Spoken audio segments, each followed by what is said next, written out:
Alors, je voudrais donner dans cette vidéo un petit guide de carême, pour ce carême et tous les carèmes qui suivront. Pour bien comprendre le carême, il y a deux choses. Il y a d'abord, concrètement, des commandements de l'Église que je vais rappeler. Mais ces commandements de l'Église doivent toujours référer à ce qui est important, à savoir les commandements de Dieu. Les commandements de l'Église ne font que signifier et réaliser les commandements de Dieu. Donc rappelons, quels sont les commandements de l'Église très concrètement qui sont demandés pour le carême? Le carême commence le mercredi des cendres et se termine avec la veillée de Pâques, donc la résurrection du Christ. Durant le carême, il est demandé 2 jours de jeûne, 2 jours seulement. Le mercredi des cendres, en souvenir du fait que nous sommes poussière et que nous retournerons à la poussière.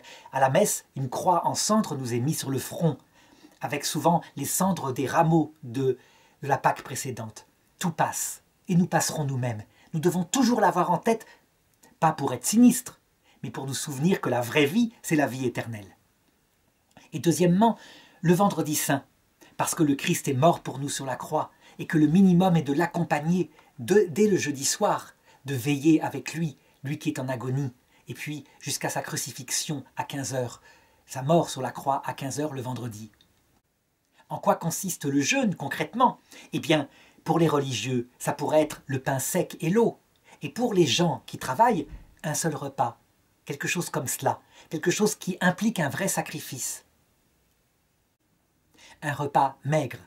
Évidemment, il y a des choses qui sont des personnes qui en sont dispensées, comme les malades, les femmes enceintes, les jeunes qui vont à l'école, les gens qui font un travail très dur.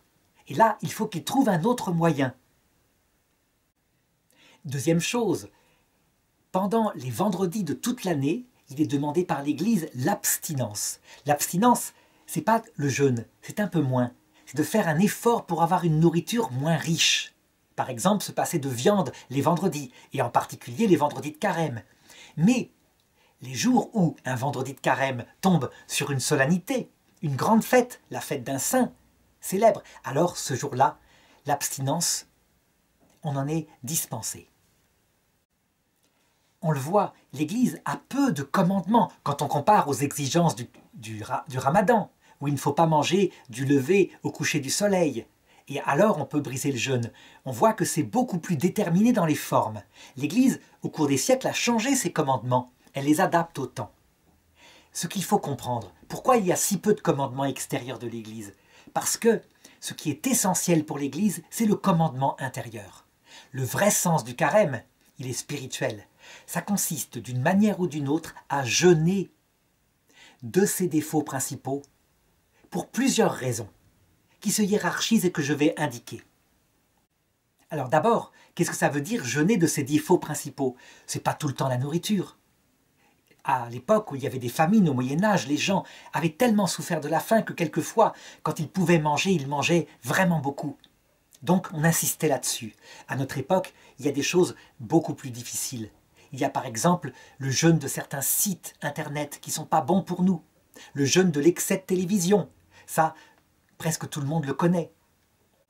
Tous ces réseaux sociaux qui font qu'on croit qu'on a des relations et que du coup on n'a plus de relations humaines. Bref, il faut trouver pour chacun son vice principal, son addiction, celui qui véritablement nuit à ce qui est essentiel, l'amour de Dieu, à travers la prière, les sacrements, et l'amour du prochain. Le prochain étant d'abord sa famille. Le prochain, ce n'est pas les pauvres qui sont à l'autre bout du monde et qu'on doit accueillir. C'est sa femme, ses enfants, ses amis, etc. Et donc, l'esprit du carême, c'est de se priver de quelque chose pour recentrer vers l'essentiel. Évidemment, lorsqu'on choisit son addiction principale, par exemple pour quelqu'un qui serait tout le temps sur les réseaux sociaux, il va comprendre à quel point c'est difficile. Ça, c'est un vrai jeûne, alors que la nourriture, il peut s'en passer facilement. Qu'est-ce que va lui apporter cet effort?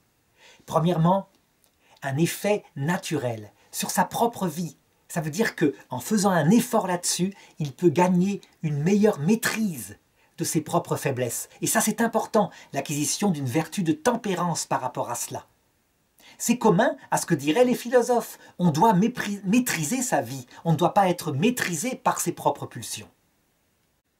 Ce premier niveau pourrait être fait, par exemple, dans un régime. Il y a des gens qui font cela pour atteindre une ligne. Donc on voit que ce n'est pas spécifiquement chrétien. Deuxième niveau, deuxième apport, qui n'est pas non plus spécifiquement chrétien. Le fait que ce sacrifice permette de mieux s'occuper de Dieu et des autres. Les musulmans le font pareil, ils consacrent davantage de temps à Dieu et les économies qu'ils font de nourriture par rapport au ramadan, ils le donnent aux pauvres, ils font une aumône. Eh bien, c'est quelque chose qui doit être fait aussi. Enfin, troisième effet du jeûne qui là, pour le coup, je crois, est spécifiquement chrétien. Ce qui spécifie la vie chrétienne, c'est pas seulement de s'occuper de Dieu, c'est un amour réciproque, intime, dans la prière, entre Dieu et l'homme. C'est vécu, c'est du concret, et on oublie trop souvent cela. C'est aussi à cause de Dieu un amour véritable du prochain, allant jusqu'à prier pour ses ennemis.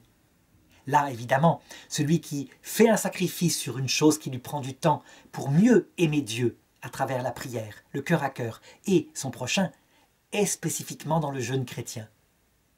Une autre dimension chrétienne qu'on oublie souvent, c'est l'acquisition de l'humilité d'un cœur kénose. Et là, véritablement, le jeûne peut avoir une influence.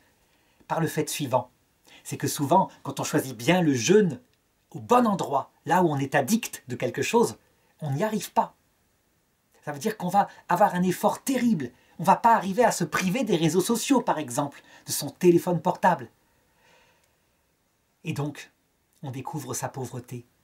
Et si on acquiert par cet effort, en regardant qu'on n'y arrive pas, un cœur repentant, lucide sur soi, on progresse du côté du repentir. Cette qualité qui peut-être est acquise dans d'autres religions, mais qui, pour le christianisme, est essentielle, parce que nul ne peut voir Dieu sans mourir à soi-même, donc sans avoir une parfaite lucidité sur son incapacité d'agir pour le Christ.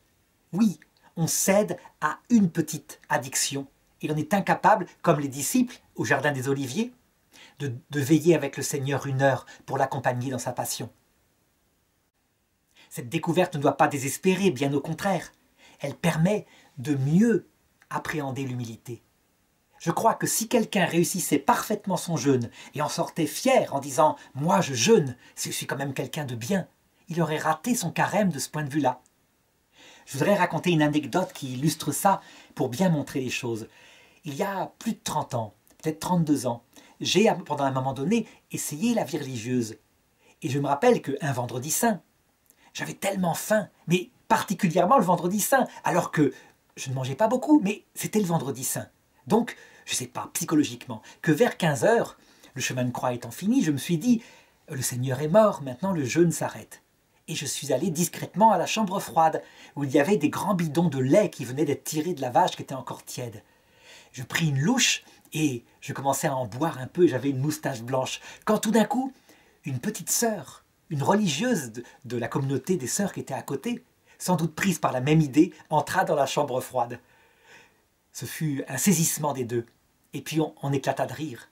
Évidemment, elle avait eu la même idée, elle me le confirma. Seulement cette petite sœur, elle avait au moins 50 ans de vie religieuse.